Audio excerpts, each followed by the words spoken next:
Hearts are racing, hearts have been broken, and one couple make it official. Hey everyone, I'm Philip and this is Love Island, the Daily Graft. There's been a lot of love in the villa the last couple of days, but there's also been a lot of heartbreak, so we're going to dive right in and talk about it all. In the last episode, we left off with the heart rate challenge and the shock arrival of two new Islander girls. Both of these girls are total smoke shows, and within hours of them arriving, they're already stirring up the villa. After the heart rate challenge, the Islanders are sitting around the fire pit and they're asking the girls which of the Islander boys they're interested in. Julia mentions that she's interested in getting to know Bennett. Meanwhile, Lakin says that she's interested in Calvin. Julia also shares that she's interested in getting to know Calvin. Hot commodity. I don't think Calvin is unattractive, but the girls have seen the same show that I have, and I don't know how he's always the one that most of the girls are interested in. It still baffles me. In wonderful Moira fashion, she expresses to the girls that this healthy bit of competition and jealousy that she is feeling has suddenly spurred a fire under her that she wants to stick with Calvin and build a relationship with him. Well done, Moira, you're finally making some decisions about guys you like. The Islanders have obviously been watching Love Island: The Daily Graft, because while the girls were in the dressing room, they said their first get grafting, yes. There's one boy I want to focus on, and it's not for a positive reason, and that's Carrington. Carrington, I have gone back and forth with, I've tried to give a chance, but it just goes to show you that first impressions are right, because this guy is a douchebag. There, I said it. He can leave.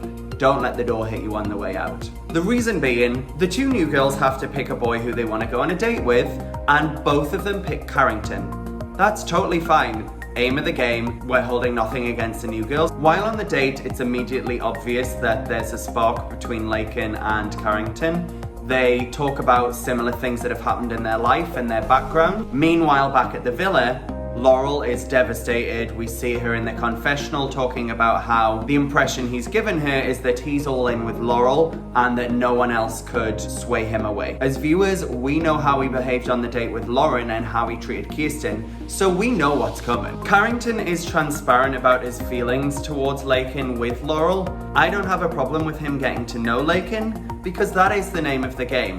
The problem I have with how he approaches getting to know Lakin. There's a challenge where the boys have to dress up as construction workers and they have to go through a set of obstacles. The last obstacle, they have to climb through some sticky cement and then make out with one of the girls of their choice. The respectful thing for Carrington to have done since he's paired up with Laurel would have been to pick Laurel for the challenge.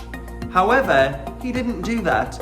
He went ahead and picked Lakin and made out with her in front of Laurel. At this point, Laurel has been very transparent about her feelings towards Carrington. She's all in. She's made statements like he feels like home, so you know that she cares for him extremely deeply. So for him to do this in front of her is disgusting, and Carrington has lost any modicum of respect that he had from us, the viewers. The savior in this moment was Bennett. Bennett could have picked Kirsten for the challenge, but instead he picked Laurel, and while he may have had different motives to get Kirsten jealous because Kirsten hasn't been giving him attention, it was really nice for Laurel in that moment because it made her feel important when Carrington had already made her feel extremely low. Back at the villa, Laurel pulls Carrington to have a conversation and she's trying to explain why she's feeling upset. Carrington gets defensive and basically tells her that she doesn't have a place to be upset. Carrington is a little boy, he is not a man, and he doesn't know how to treat women. We've seen throughout this season, first off with the way he treated Kirsten and the attention he was giving Lauren on the date, and then playing the two girls against each other.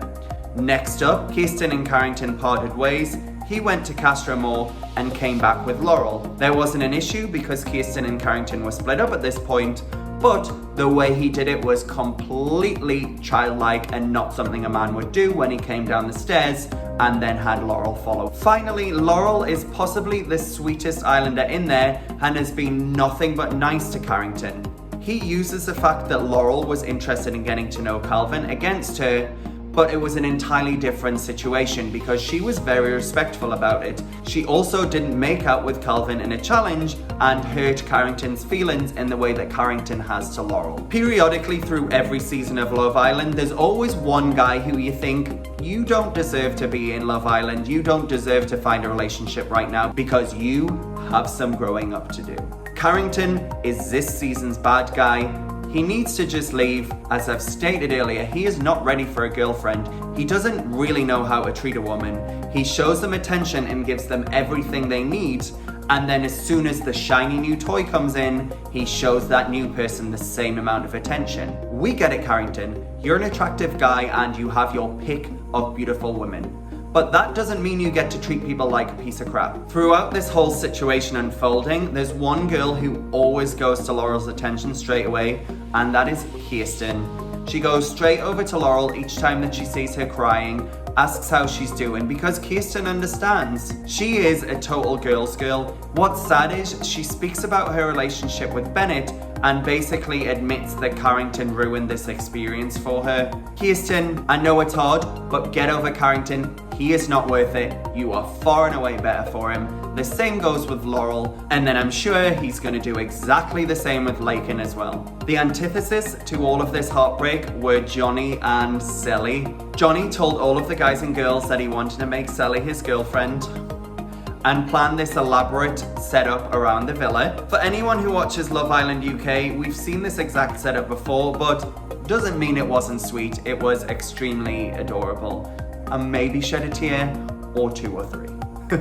Johnny had the boys positioned in different parts of the villa that had significance to their relationship, and Sally had to go to each of the boys, and the boys read a poem of beautiful words that Johnny had written. It ended with them sitting under the heart and Johnny asking her to be his girlfriend, and then both of them saying they loved each other.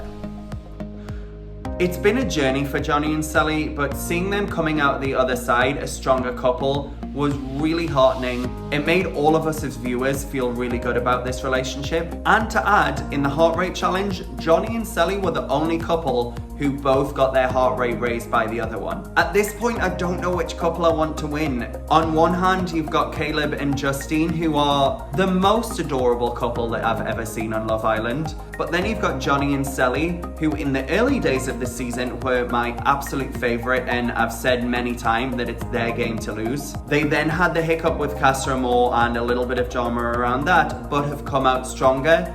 And if it's really about the Love Island journey, then it's Johnny and Sally who should win. But Caleb and Justine, who knows? I'm happy with either of them at the end of the day. I just love them as couples and I really want them to work on the outside of the villa. At the end of the episode, there's an announcement of a recouple, and there are a lot of changes that this recoupling is likely to bring. At the end of the last episode, Kirsten said that she was no longer interested in Bennett. Bennett had said that he'd picked Laurel in the challenge to try and make Kirsten jealous, and Kirsten just goes, "And you thought that would work, why?" Amazing. Guys, trying to make a girl jealous is never going to be the way to win them over. Depending on whether it's the girl's pick or the boy's pick, this could leave Kirsten leaving the villa. Julia has expressed interest in Bennett, so if it's the girl's pick, I'm thinking Julia's going to pick Bennett. But if it's the boy's pick, I could see Bennett picking Laurel, simply because he's shown an interest in her, and during a conversation between Bennett and Carrington, he said that he would be interested in getting to know Laurel. We also see a clip from the next episode of Carrington saying he's torn between 2 girls, Laken and Laurel. If it's the boy's pick, I think he's going to go with Laken. My only hope is that one of the other guys picks Laurel, because I think she deserves to find happiness in the villa. The rest of the couples are pretty set. We know that Johnny's going to pick Sally and vice versa. We know that Caleb's going to pick Justine and vice versa. And then we've also seen Moira and Calvin expressing that they're solely interested in getting to know each other. Of all the pairings that Moira's had, this is the one that I think has the strongest potential. Calvin wasn't as forthcoming in their relationship first time around, but we've seen them building a relationship, and it actually could be one that works well because I think their personalities are a good match. Whatever happens, there's going to be some heartbreak, and I think we're going to lose some of our Islander favorites. If you want to find out my opinion on it all, make sure you join me back here with Love Island: The Daily Graft. You can catch it on Instagram and YouTube. Like and subscribe. I'll see you next time. Take care, guys.